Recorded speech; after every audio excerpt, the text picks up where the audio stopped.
Hello there, everyone, and welcome back to the Showing Up to Life podcast and YouTube channel. My name is Art Burns.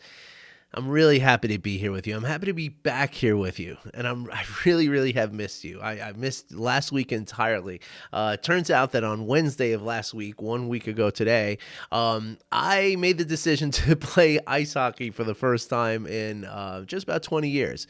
And I would say it's going to take at least about another 20 years until all the soreness is gone from my body.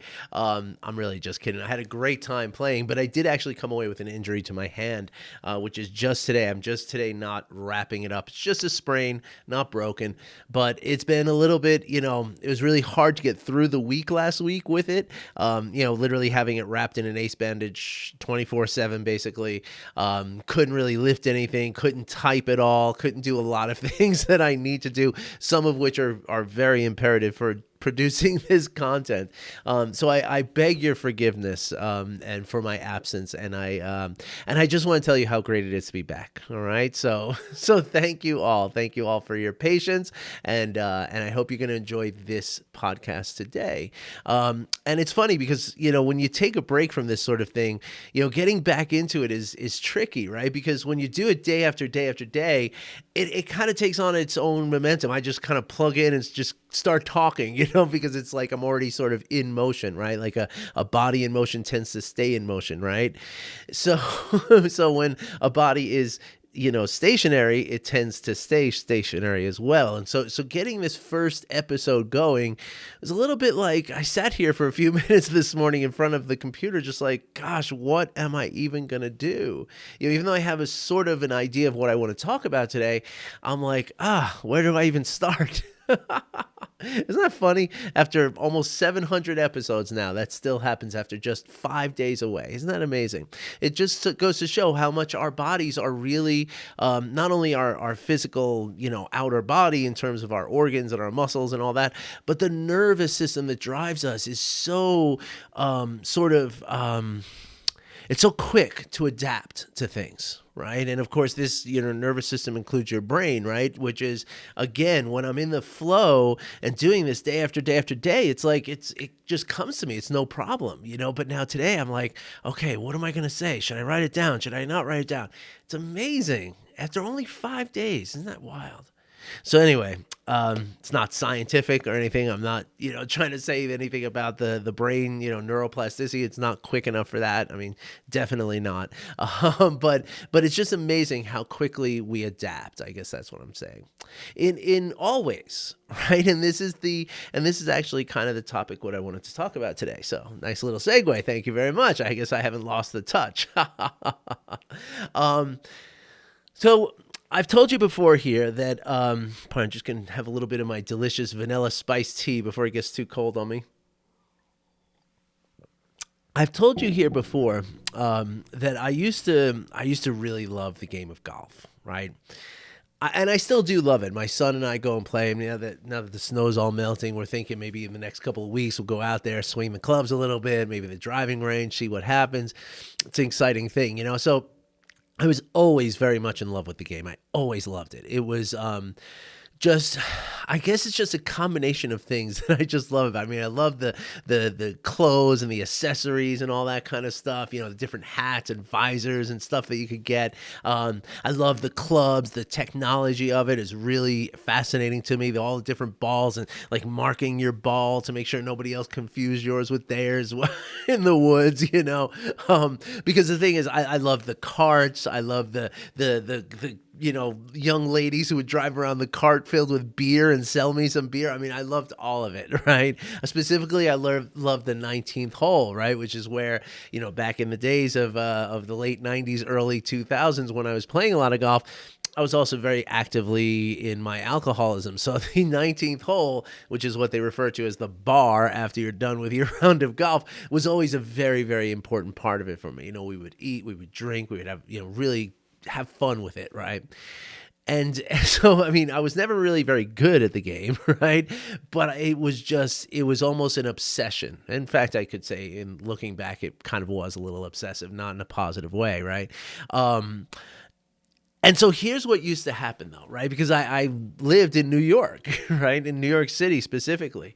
And New York City, we have a very predictable amount of rainfall every year. It's going to always be within a certain range. And thusly, therefore, many Saturday mornings when I would have my tea time all set up, and whether it was my wife and I, who was my girlfriend at the time, most of this, or it was some friends or whoever, guys who I played hockey with at the time, all that stuff, we would have tea times, and this would be like our Saturday event. We go out and play, in the morning, and then go and, spend some time at that 19th hole, and then, sort of see what happens to the day after that almost, But the golf part was really, really important. You'd have to, you'd have to like get in, call in on, like Monday morning at like by 9:05 if you were hoping to get a Saturday morning tea time, So it was like this conquest kind of thing too. So it was very, very exciting to me, right? But many times we would wake up on a Saturday morning in New York and find it's a rainy day, right? Now, there's nothing wrong with the rain. Even the people who are the groundskeepers at the golf course would tell you, yes, we need the rain, right? So it's not like we're saying that rain is a bad thing. But on the day that I have a tee time and I can't play golf, oh, no, no, no, no. This is horrible. I felt as though the universe was conspiring against me to take away my tee time. And I really did feel like almost attacked that way. I mean, not really. I mean, I wasn't like, yelling at the sky or anything like that, but that's how it felt. But ultimately the real feeling was that I couldn't accept it, right? Like it was just, no, this is terrible, right? To the point where, I grew up in New York. So, like when the sky looks like that and it's raining like this, it's going to be raining all day, right? Maybe for the next couple of days. It is what it is, right? There was nothing that was going to change that. But yet there I would be sitting, this was in the really early days of the internet, and I'd be on weather.com, going on weather.com and refreshing the page every few minutes to see if it changed at all. Maybe at 9:15 when my tea time is, maybe the percent of rain would drop to like 10%. And, maybe there was hope that I could play golf, right? And so what would happen though in those moments, right, where I was just sitting there, just unwilling to just accept that this is what's happening, right? What would happen then is that tension would rise in my body, right? I would feel, anger. I would feel frustration. I would feel, like I said, resentment at the very rain that nourishes us, right? Like anyway, forget any logic about it. But the point was that in that moment, right, as I sat there in front of the computer screen, refreshing the page and, doing all the things of somebody who's just, anxiously unaccepting of what is happening in the moment, right? Well, two things that are really important here, right? While that's going on, number one, the rain doesn't stop, right? No matter what I'm doing, the rain keeps falling. Right? The rain does not bend itself to my wishes. The rain did not schedule my tea time, right? Or did not schedule its storm in compliance with my tea time. The rain happening is just, atmospheric conditions coming together to produce this precipitation. And it's happening, whether I like it or not, whether that person likes it or that person likes it or that person likes it or not. So that's number one. But number two, which is probably more important here, and really the point that I want to try to make today, is that in that moment, when I'm experiencing that tension, and I'm feeling that emotion, and I'm again, now we talk about showing up to life, right? In that moment, when I'm feeling all that tension, I'm largely absent from whatever is going on. But whatever my relationship to what is going on or what is not going on in the form of a golf game that's not going to happen, this emotion and this physical sensation and these thoughts that are running through my mind around it, these are my experience in this moment. And they're very uncomfortable. They are very, negative in the sense that not only are they negatively in terms of how it feels being uncomfortable, but it's a negative, aspect of my experience because it's bringing me away from what is really happening right now. So in my mind, in that moment, again, there's nothing but this frustration, even if it's not. I mean, I make it sound like I'm, like really, really losing it over these rainouts of my golf games. It wasn't that severe, right? But it was this moment of tension, this moment of suffering, right? In that moment, I was suffering.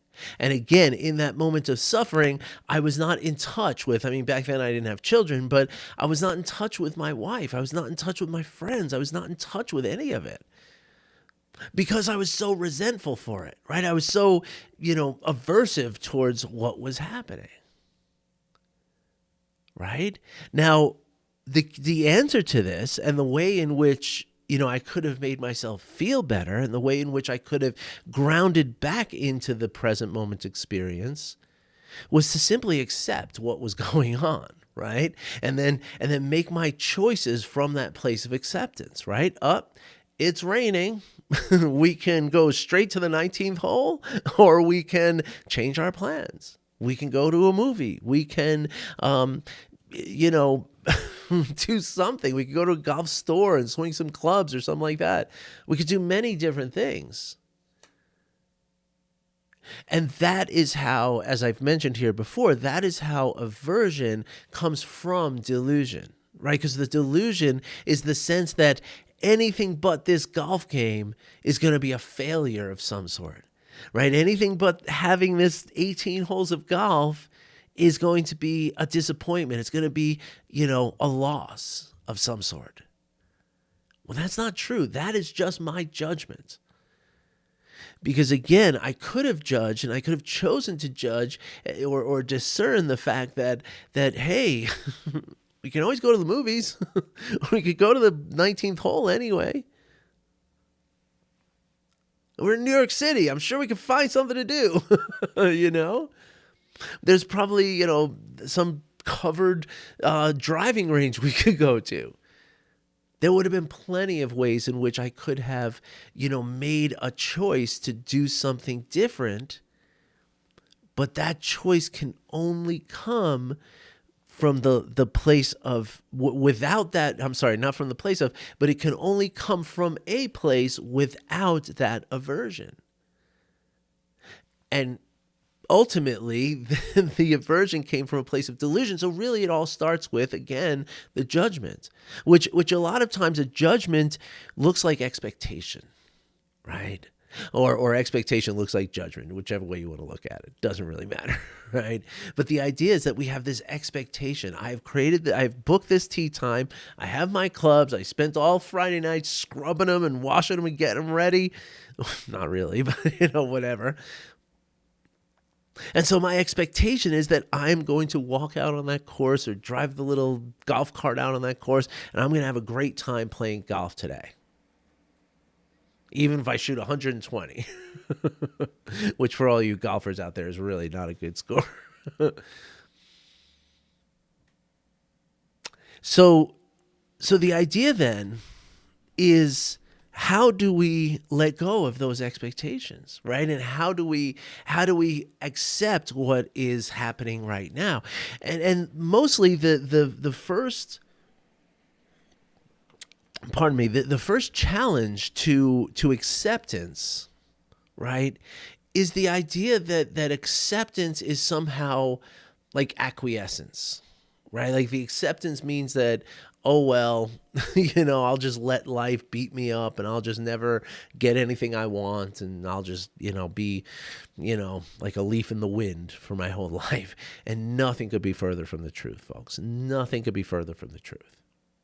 The idea of acceptance in the moment, right? Just right now, just accepting what is happening right now. Again, what that does is that opens us up now to maintaining our level of equanimity, meaning being able to walk in and lean into whatever experience we're experiencing with, a balanced approach, right? I'm going to approach a rainy Saturday in the same way that I'll approach a sunny Saturday. Not to say that I won't be excited about the good weather and going out and playing golf, and not to say that I can't be disappointed that I'm not playing golf today. It's okay to be a little disappointed. But again, it's about letting that disappointment be there for a moment and then just accepting it, right? Because how long that disappointment goes, how deeply it runs, how disruptive it becomes has nothing to do with the rain, which is beyond your control. And it has everything to do with how you are responding to it, which is completely under your control. So the idea then is to just accept and then remember that my experience at that point, yes, it's an experience that is not golf and it is rain, but it's not tense and it's not anxious and it's not filled with negative emotions, because as I've explained to you plenty of times here before, but it's always worth repeating, like literally always worth repeating, that what the Buddhists would call the three poisons of delusion, aversion, and clinging, these are mental states from which nothing but negative emotions are going to come. No matter what, whether it's raining, whether it's sunny, whether it's winter, spring, summer, or fall. So the idea then is that as we're experiencing our moments, which is this is all there is, right? Whether I have a golf club in my hand in this moment or I do not have a golf club in my hand in this moment, all there is this present moment. And in this present moment, if I'm experiencing negative emotions, I'm not feeling well. I'm not enjoying the moment. Now, that's not to say we should refrain from negative emotions. We need to let those pass through us. But again, am I creating the negative emotions? Because that's a much different proposal. Right? The idea of creating the negative emotions and then sitting there with them, that doesn't sound too positive here, right? Yes, we do not want to think like, oh, no, negative emotions are bad. I don't want to touch those. I can't experience those.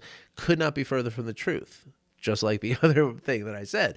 But the idea, though, is that we want to allow ourselves to experience the negative emotions and let those negative emotions promote us or push us to a place of well-being. Right? Because that's what our emotions are there for. Negative emotions are saying something's wrong here, right? And so if I listen to that and I say, yeah, something is wrong here. So what do I need to do to move myself into a place of happiness again? And that is acceptance.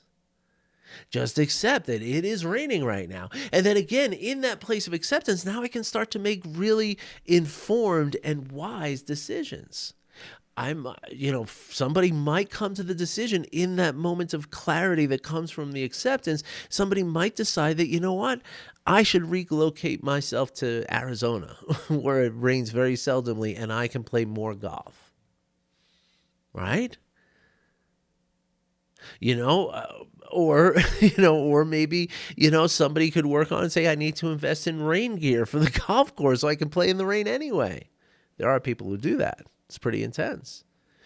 But the point is that when my experience is one of balance and equanimity and equilibrium for that matter, then I can make those wise decisions that benefit me and benefit everybody else in my life.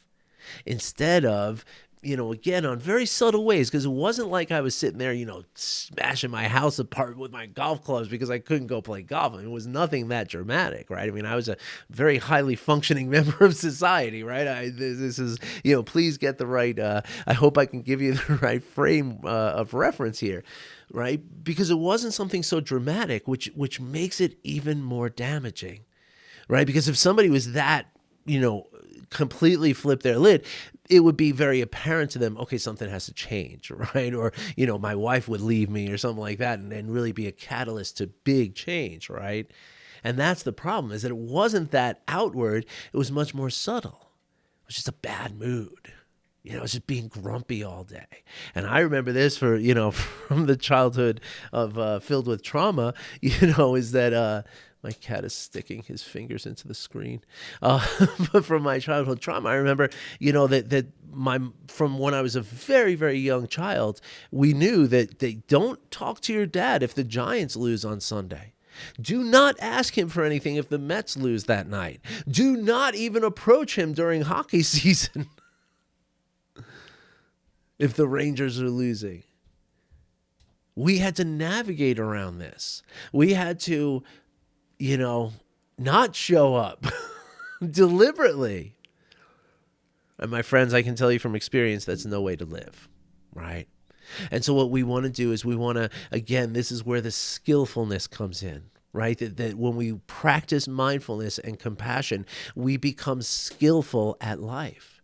As Sharon Salzberg says, I love to use this quote, we don't meditate to get better at meditation, we meditate to get better at life.